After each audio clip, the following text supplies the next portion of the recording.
Bozali, bienvenue chez Irsil Botelwa TV. Mbote na bandeko nyonso o balandaka biso. Mbote na bandeko nyonso o bolandaka Irsil Botelwa TV. Wana ezali bongo liboso na bino. Irsil Botelwa TV ayeli bino analyse topé publication ya mama na biso Alia na mwana na ye. Et puis koto tomoni pe koto yo mama Alia koto yo na première dame o ezali bongo mama Denise Nyankero. Et koto tomoni ye na mama na biso Amida o azali bongo ex-femme ya Jibe Piana o azali bongo légitime ya papa na biso Vital Kamere. Donc yazali bongo légitime ya papa na biso Kamere. Bango yo liboso na bino na mupanzi ope tomoni koto yo Didi Stone. Alors toye libino moi analyse na biso ya muke yango toye ko présenter liboso na bino. Bande onanga soki zambala liboso otombe na Irsil Botelwa TV na système moko ya bien 42 toye bisa bino soki ezambala na yo ya liboso otombe na chaîne na biso vraiment o s'abonner, commenter, o liker, o partager nzambalo la akopa mbola yo. Na pesi merci na bandeko nyonso o basoutenaka chaîne na biso. Merci beaucoup na bandeko nyonso o bazo sala ke chaîne na biso ekende liboso. Merci na bandeko o bazo s'abonner, o bazo contribuer na ba abonnement na bango, o bazo aimer, o bazo commenter ba vidéo na biso.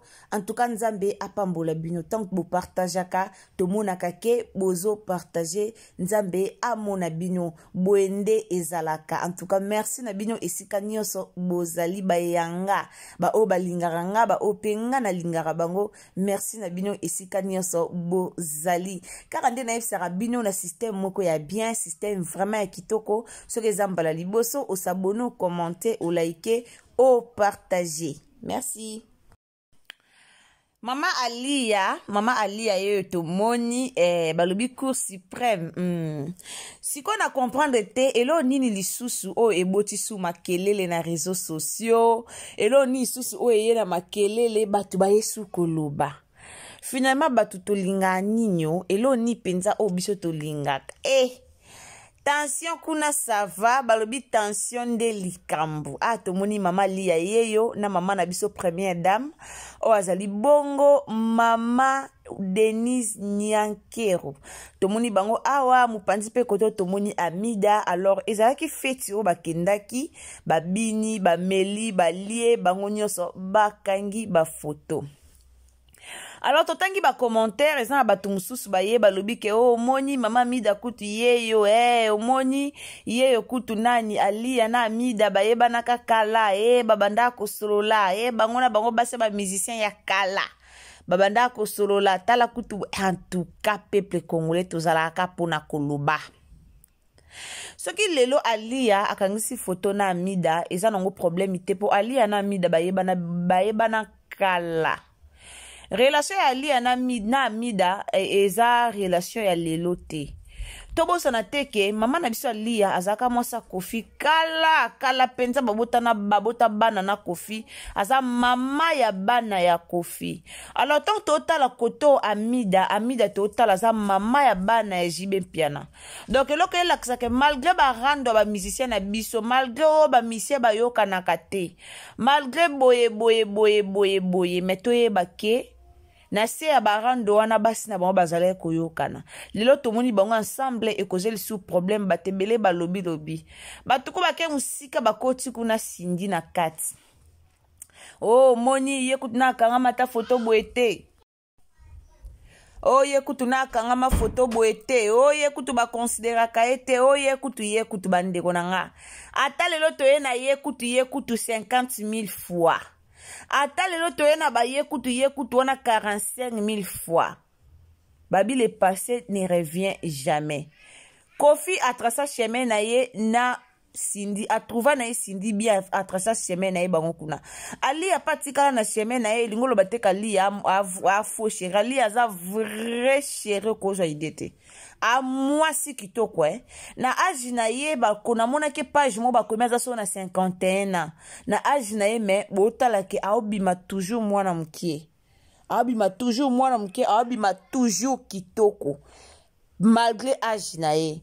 Donc an avenir penza bien bana mwana na ye pe to mona déjà eloko moya mabe eza na ngote. Alors to ya kaka te so likabo eza na ngote to ye koloba. ba photo o bakangisi elobisi batu elobisi internet na niveau 0 na bato bakana koloba te balobi na bato bakana ki koloba te baye babimi balobi Ali aniati kisasa baloba ka onyata kisasa te akoya te Ali akuta koya te na minicho kofia zuma pala Ako Ali abimisi bote moko bota ba bébé abimisi bote moko mais non elle est jolie cette dame là Babi Kofi azui ma pala azui pena ma pala babi Kofi kuna moye te donc azui vraiment ma pala comment on a arrivé ya Lia na kisasa Ali azaka mosa Kofi e simba na ngote bande ko to trouver na biso pasité bomona libale soki simbi e simbi so pe simbi na ngote e simbi na ngote mais lingolo bateke soki ya baninge simba kite ndela kisi ke moi si aza mabe ndela kisi ke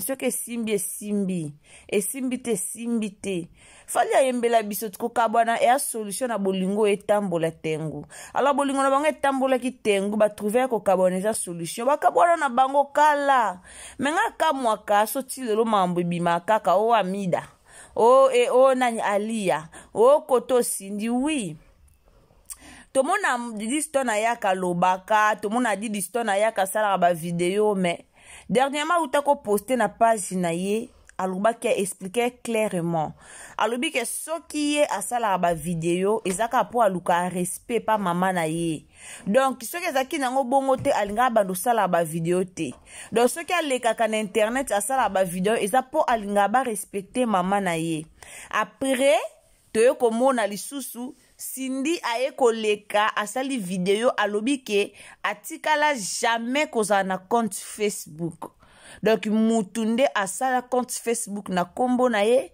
ayaka kofinga balia na kombo na ye ayaka kofinga kobwaka ba jeton kosala ba vidéo moko boye ya ba jeton na kombo na ye parce que batu ba mituni ba question ndeti vidéo so compte mutako fungola compte a créer na kombo na yo oui siko vidéo yelongi mutu pa tricher yo entre parenthèses mais moi ça bata déclarer ka lobaki ke afongola na compte na Facebook te pour que afingara bango alors likamba bombanda ezala ka bo surtout tant que dit stone a koli a commis déjà jeune fille to ebake likamba banga bombanda et si la na ngote donc continuer kaka bon moi na kutu alia musu ya ki parana etabwa kisa na mais dit stone comme commande aza déjà jeune fille aza déjà une grande fille azo mona lokola yende siko mutako mosala siko ki rivalité wana na Cindy Leker or Didi Stone na obosana ke azo tracer pe chemin na ye parfois il faut ko tikara pe chemin ou eleka ya ba parents ou tiki yango yo zano mwana tracer chemin na yo ozo s'occuper na mama na yo bo vanda sili vie nyonso eza vie na vie to koma na biso ko s'attendre na nyonso donc alors vie nyonso eza vie profiter na vie tango ozana bon moy alors beta babilo musukara ko kipe na otato moni video ebimi o sinja lobi o sinja salibwe mama kara charisme na vie na kinto comme surtout na kine ba comment vivre na monde d'avion donc mode d'avion kara charisme maîtrise ba koma bongo et ça ndeng moko biso nyonso ba congolais activer no ka maîtrise ou activer no ka mode d'avion o tiko po en tout moment au poster baloba kibwe basala kibwe en tout moment au poster to fulana donc au fulaye ye personne sali droit de réponse à foule mais mingi yo au fulaye au modo mingi yo fula Cindy po yaka okoma kokolanda bablo ya sala ka do ela kisi ko fula rae alors na ela ki bino kaka ba photo oyo na ya kusola na bino kaka mwa mukie na moni ba photo o pesi makambo kande balobra pesa borozo ba le bino mama biso Marie Jeanne Bololé feti wana za kindeli kambu bande ko feti wana za kili kambu Didi Stone abini nzembo afali loko eloko mususu ale basongi pe ko bazala na ba pe ka wana pona ko filmer pona créer ka désordre ba filmer ba memi yango pe na ndenge na bango elingolo bateka soki papa na ye a musicien ndenga zana a mutu mo Fabina ka banzemba ba musicien Fabina ka nzemba Kofi a mutu ana mai na makilia na nzoto ayoka nzembo fali ayoka nzembo fere ayoka nzembo binya file ayoka banzembo do abina nzembo oye mema ye na dimension ko bina o ko sepela na ye nango asanti banzembo fali ayoki ba maloba bien alobi abina abini na ye siko mabeza pitata njambi pona moni de abata polémique ba créer lango de polémique azo bina banzemba fali mwana alukaka rankini bongo siko feti mumbabando beta ka nzemba kofi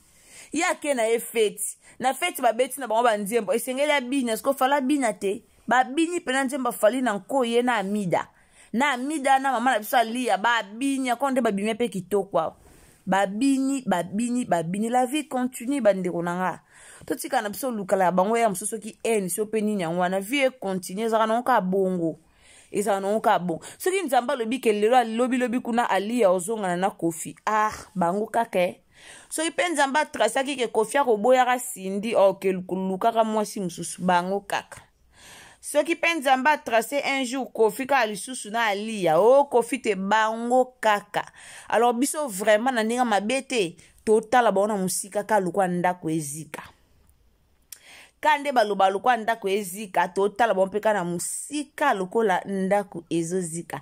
Merci mingi bandeko na nga, merci na batu nyonso obolinga Irsil Botelo TV ya bino liboso obolinga Irsil Botelo TV yeyo ya bino liboso na bino. En tout cas merci mingi, nzamba lola apambola bino wana ezalaki bongo moi analyse na biso mukie toyaki ka tolobela likambo o tomoni ezoloba ma mingi yango toyaki pe tolobela yango totala ba jolie dame o batelemi liboso na biso. En tout cas Amida na Alia babimi lokola bandeko, donc so tali ba photo moni simbi babimi lokwa yana leki bongo tala koto na première dame les goûts de ça babimi kitoko makasi vraiment. En tout cas na sepe na ba photo ngo ebimi bien bandeko nanga soki zambala liboso kande na ebisaka bino soki zambala no ya liboso otombe na Irsil Botelo TV, o s'abonner, au commenter, au liker, au partager et ça malamu kande to sur la carte. Donc abonne-toi, au s'abonner, au commenter, au liker, au partager vidéo na biso nzamba lola a ozanga te ko pambola pe ko batela yo. Wana tokutana la prochaine occasion soki Yesu a zongite tukutani à la prochaine occasion. Bisous, bye.